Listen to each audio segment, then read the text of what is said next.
سوال یہ ہے کہ بے پردہ نامحرم خواتین کو مردوں کے ساتھ بٹھا کر واضح نصیحت کیا جا سکتا ہے؟ کیا مفتی صاحب کے لیے محرم اور نامحرم کی تمیز ختم ہو گئی ہے؟ اگر آپ خود بیان ارینج کریں تو اس میں عورتوں کے پردے کا انتظام ہونا چاہیے.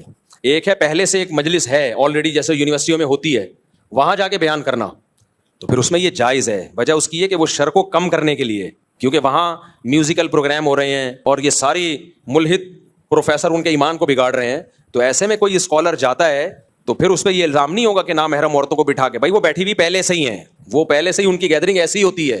تو اس میں کوئی اسکالر جا کے ایک پازیٹیو بات اسلام کا ایک امیج ان کے سامنے رکھ کے آ جاتا ہے, تو یہ جائز نہیں ہے, یہ واجب ہے. اگر کوئی عالم اس بیس پہ کہ میں نہیں آؤں گا یونیورسٹی, وہ گناہگار ہوگا. اللہ کہے گا تمہیں خیر کی بات پہنچانے کا ہم نے موقع دیا تھا, وہ موقع تم نے ضائع کیوں کیا؟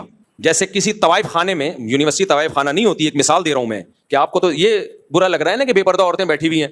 اگر کسی مولوی کو طوائف خانے میں جا کے بیان کرنا پڑے طوائفوں میں, تو اگر وہ نہیں جائے گا تو گناہگار ہوگا کہ نہیں ہوگا؟ تو جب طوائف خانے میں جا کے بیان کرنا فرض ہے, پھر وہ بے پردہ بھی ہوں گی, تو یہ کہا جائے گا بھائی یہ ان کا ہیڈیک ہے, یہ بے پردہ ہیں, آپ تو جا کے خیر کی بات کر رہے ہو. تو یونیورسٹی ہے, وہ طوائف خانے سے نہ کوئی مثال کو ملا دیں آپ اس کو, اس کا ماحول تو ان نائٹ کلبوں اور طوائف خانوں سے کروڑا گنا بہتر ہوتا ہے. تو وہاں جا کے بیان کرنا کیوں فرض نہیں ہوگا؟ باقی یہ کہنا کہ اس سے لوگوں میں بے پردگی پروموٹ ہوگی, ایسا کچھ بھی نہیں. اس سے پردہ پروموٹ ہوگا, کیونکہ وہاں جا کے اسلام کی حقانیت جب بیان ہوگی تو اسلام کی جب محبت دل میں آئے گی تو پردہ خود بخود آئے گا اس سے. یہ باتیں وہ کرتے ہیں جنہوں نے کام نہیں کرنا ہوتا, کچھ کرنا ہی نہیں ہے دنیا میں, گھر بیٹھے رہو.